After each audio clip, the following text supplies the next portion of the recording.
À Saint-Loubès, au château de Régnac, ces pieds de merlot sont bien fournis avec environ 10 grappes. De quoi faire une bouteille par pied quand même, a le souligné Nicolas Lesain, le responsable technique.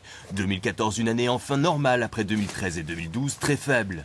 Cette année, on a une sortie de raisin qui est très importante et on a une floraison qui s'est passée sans aucun souci. Donc on a des grappes qui sont tout à fait normales, avec des rendements qui vont être largement supérieurs à 2013 et on va tomber sur des rendements classiques pour Bordeaux.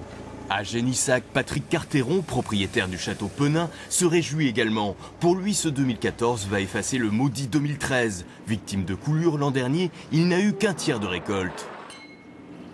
Sur la majorité des gens, c'était plutôt un tiers d'une récolte normale ou vraiment une petite moitié. À notre niveau, nous, c'était un tiers l'année dernière.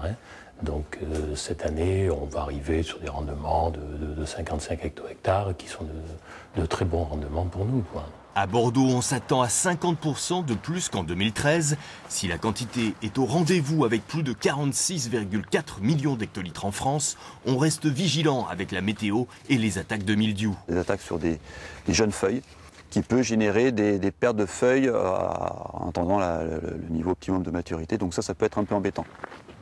D'un point de vue quantité, il s'approche du 2009 ou du 2010, quant à savoir s'il sera aussi exceptionnel. Tout va dépendre du mois et demi, des 2 mois qui sont en train de se mettre en place par rapport à la météo. Si on a du chaud, si on a du sec, ça va être très qualitatif. Si on a une succession d'épisodes pluvieux ou froids, ça sera plus compliqué d'avoir les maturités, mais comme chaque année. Chaque jour, au chevet de la vigne, ces vignerons observent l'évolution et agissent pour faire de 2014 un très grand vin.